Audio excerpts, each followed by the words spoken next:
السلام عليكم ورحمة الله وبركاته. نحمده ونصلي على رسوله الكريم.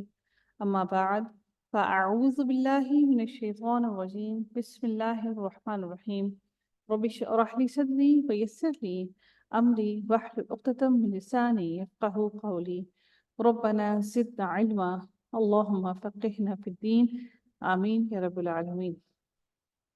جیسے کہ ہم اولاد کے لیے دعائیں سیکھنے کا ہم نے سلسلہ شروع کیا ہے، اور ان کے ساتھ ساتھ ان چھوٹی چھوٹی آیتوں کو بتانے کا مقصد اور سمجھانے کا مقصد یہ ہے تاکہ ہم میں سے ہر شخص یہ سمجھ لے کہ اولاد، رشتے، ناطے، احباب، بہن، بھائی، والدین، شوہر، بیوی، سب کی سب اللہ تعالیٰ کی طرف سے ایک آزمائش ہے. ہم سب لوگوں کو یہ جان لینا چاہیے کہ اللہ تعالیٰ ہم سب انسانوں کو کسی نہ کسی آزمائش میں اللہ تعالیٰ نے ہم سب کو مبتلا کیا ہوا ہے، اور کوئی بھی انسان آزمائش سے خالی نہیں ہے. ہمیں صبر اور شکر کا مظاہرہ کرنا چاہیے، اور ہر وقت اللہ تعالیٰ سے یہ دعا کرنی چاہیے کہ اللہ تعالیٰ ہمیں کسی بھی ایسی آزمائش میں مبتلا نہ کرے کہ جس آزمائش پر ہم پورا نہ اتر سکیں. یہ جو آج آیتیں لکھی ہیں یہ سورۃ النوح کی آیت نمبر 10 سے لے کر 12 ہیں، اور اس کو پڑھنے سے پہلے ہم اگر اس کا تھوڑا سا بیک گراؤنڈ سمجھ لیں تو ہمارے لیے بڑی آسانی ہو جائے گی ان آیتوں کو سمجھنے کے لیے. دیکھتے ہیں کہ اللہ تعالیٰ سورۃ النوح کی آیت نمبر 1 کے اندر ارشاد فرماتے ہیں کہ یقیناً ہم نے نوح کو ان کی قوم کی طرف بھیجا کہ وہ اپنی قوم کو ڈرا دیں اس سے پہلے کہ ان کے پاس دردناک عذاب آ جائے. اللہ تعالیٰ کی سنت ہے کہ اللہ تعالیٰ کبھی بھی کسی قوم پر عذاب اس وقت تک نہیں بھیجتے جب تک ان کے درمیان میں اپنا ہدایت دینے کے لیے کوئی پیغمبر یا رسول نہ بھیجتے. تو اللہ تعالیٰ نے حضرت نوح علیہ السلام کو بھی اس قوم کی طرف ان کو ہدایت دکھانے کے لیے اور ان کو شرک سے بچنے کے لیے اللہ رب العزت نے ان کو بھیجا کہ اس سے پہلے کہ ان کے اوپر کوئی دردناک عذاب نہ آ جائے. اور کہ اللہ تعالیٰ نے کہا حضرت نوح علیہ السلام سے کہ ان کو ڈرا دیجیے اللہ تعالیٰ کی عذاب سے. تو نوح علیہ السلام نے کہا کہ اے میری قوم، میں تمہیں صاف صاف ڈرانے والا ہوں. تمہیں کس چیز سے ڈرانے والا ہوں؟ اللہ تعالیٰ کے عذاب سے. اگر تم ایمان نہ لائے تو اللہ تعالیٰ تمہیں ایک ایسے عذاب میں مبتلا کر دے گا کہ جس عذاب سے تم بھاگ نہیں سکو گے. تو میں تمہیں کھلم کھلا ڈرا رہا ہوں اللہ تعالیٰ کی اس عذاب سے، اور تمہیں کس چیز کا حکم دے رہا ہوں کہ تم اللہ کی عبادت کرو اور شرک کو چھوڑ دو، اور صرف اسی سے ہی ڈرتے رہو، اور اللہ کی ساری نافرمانیوں سے اجتناب کرو. رک جاؤ ہر نافرمانی سے. ایک بات یاد رکھیے گا کہ حضرت نوح علیہ السلام کا یہ دین کی طرف بلانا، اللہ کی طرف بلانا نہ صرف پوری قوم کو تھا بلکہ اپنی اولاد کو بھی تھا. اور ان کی اولاد میں سے بھی ان کا بیٹا نافرمان ہوا، ان کی بیوی نے نہیں سنا اور ان کے ساتھ نہیں گئے. یہ ساری باتیں کہنے کا مقصد، بتانے کا مقصد یہ ہے کہ ہم اپنی طرف سے ہر کوشش کرتے ہیں، ہر مشقت کرتے ہیں اپنی اولاد کو ہر طریقے سے برائیوں سے، مشکلوں سے بچانے کی، اور پھر جب ہم بے بس ہو جاتے ہیں تو پھر ہم اس وقت اللہ کی طرف پلٹتے ہیں.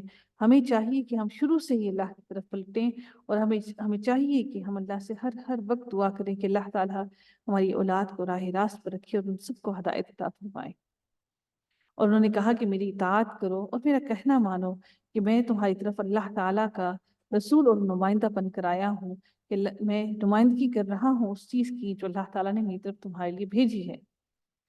تو وہ خود تمہارے گناہ بخش دے گا. اللہ تعالیٰ اگر تم اس کی پیروی کرنا شروع کر دو گے تو وہ خود تمہارے گناہ بخش دے گا. جو گناہ ہو گئی، سرزد ہو گئی، غلطیاں ہو گئیں، وہ بخش دے گا اور تمہیں ایک وقت مقررہ تک چھوڑ دے گا. یقیناً اللہ کا وعدہ جب آ جاتا ہے تو اس کو ٹالنے والا کوئی نہیں، اس کو روکنے والا کوئی نہیں.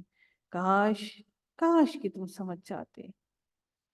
اگر انسان کو موت کی مدت آ جائے، موت کی جو مقررہ مدت ہے وہ آ جائے، تو اس موت کی وقت کو کوئی مؤخر کرنے والا نہیں، اس کو کوئی ٹالنے والا نہیں، اس کو دور کرنے والا نہیں. ہاں، موت کو وقت ٹالنے والی کیا چیز ہے؟ انسان کی نیکیاں. انسان کے اچھے اعمال بھی اس کی عمر دراز کر دیتے ہیں. تو ہمیں چاہیے کہ ہم اللہ تعالیٰ سے صحت والی عمر مانگیں اور اللہ سے ہمیشہ عافیت مانگیں کہ اللہ تعالیٰ ہمیں جو وقت بھی دے وہ ایمان کی حالت میں عطا کرے، اور اللہ تعالیٰ ہم سب پر اپنا رحم کرے.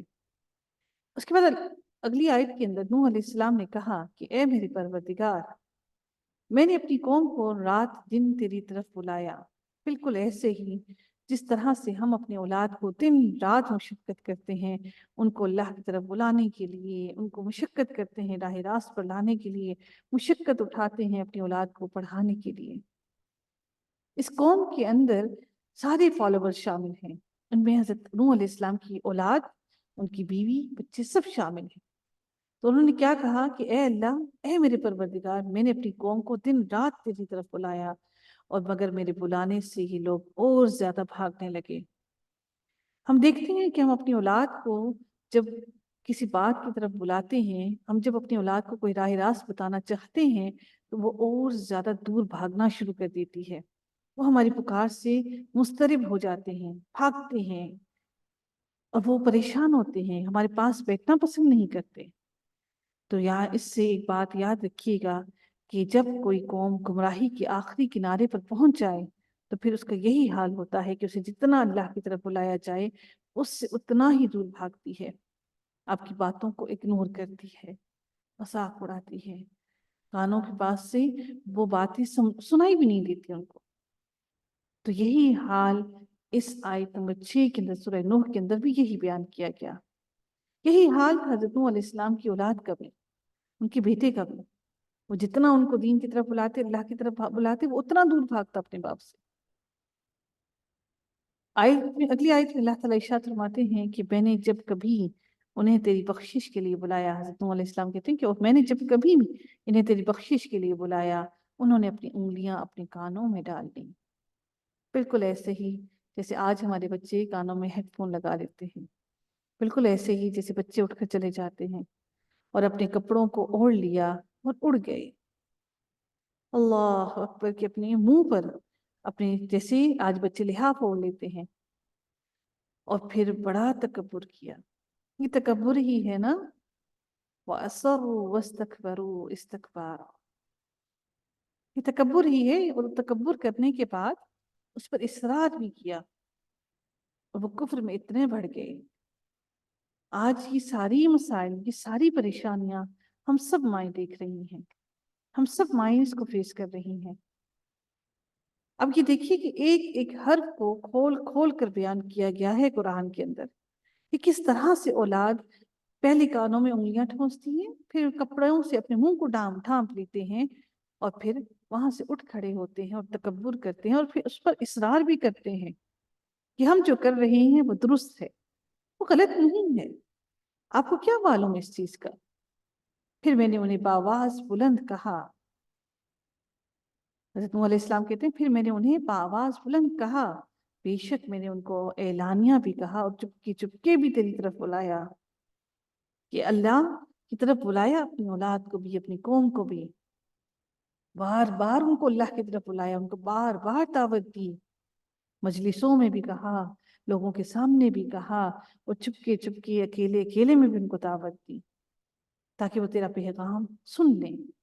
اور میں نے کہا ان سے بار بار کہ اپنے رب سے اپنے گناہ بخشوا لو اور معافی مانگ لو، وہ یقیناً بڑا بخشنے والا ہے۔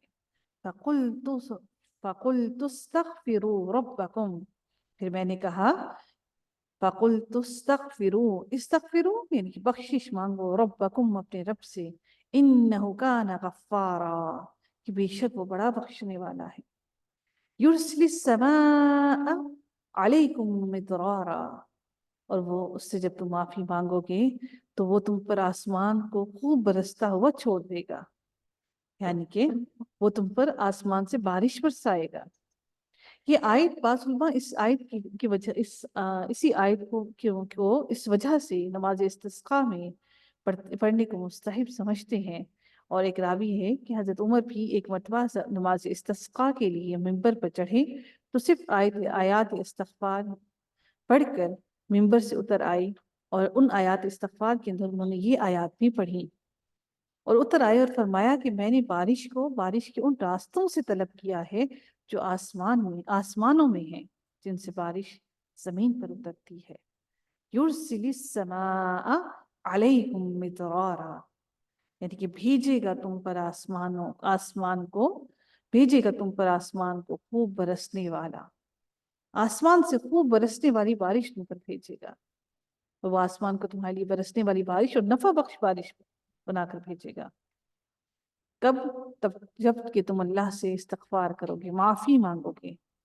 وَيُمْدِدْكُمْ بِأَمْوَالٍ وَبَنِينَ وَيَجْعَلْ لَكُمْ جَنَّاتٍ وَيَجْعَلْ لَكُمْ أَنْهَارًا، اور وہ مدد کرے گا، وَيُمْدِدْكُمْ، اور وہ تمہاری مدد کرے گا، بِأَمْوَالٍ وَبَنِينَ، مالوں کے ساتھ، وَبَنِينَ، اور بیٹوں کے ساتھ، وَيَجْعَلْ لَكُمْ جَنَّاتٍ، اور وہ بنائے گا تمہارے لیے، وَيَجْعَلْ لَكُمْ أَنْهَارًا، وَيَجْعَلْ لَكُمْ جَنَّاتٍ، اور وہ بنائے گا تمہارے لیے باغات، اور وہ تمہارے لیے بنائے گا نہریں۔ یعنی کہ ایمان اور اطاعت سے اللہ تعالیٰ تمہاری آخرت کی زندگی کی نعمتیں تمہیں دے گا، اور آخرت کی زندگی کی نعمتیں کیا؟ جنت عطا کرے گا، اور دنیا کی زندگی کی نعمتیں کیا دے گا؟ کہ تمہیں مال اور دولت اور بیٹوں کی کثرت سے نوازے گا، کہ بھی اللہ تعالیٰ کی بڑی نعمتیں بھی ہیں، اور یہ اللہ تعالیٰ کی آزمائشیں بھی ہیں۔ اللہ تعالیٰ ہم سب کو صالح اولاد عطا فرمائے، اور اللہ رب العزت سے دعا ہے کہ اللہ تعالیٰ ہم سب کی اولاد کو نیک اور صالح اور باعمل بنائے۔ اللہ تعالیٰ ہماری اولاد پر اپنا خصوصی رحم کرے۔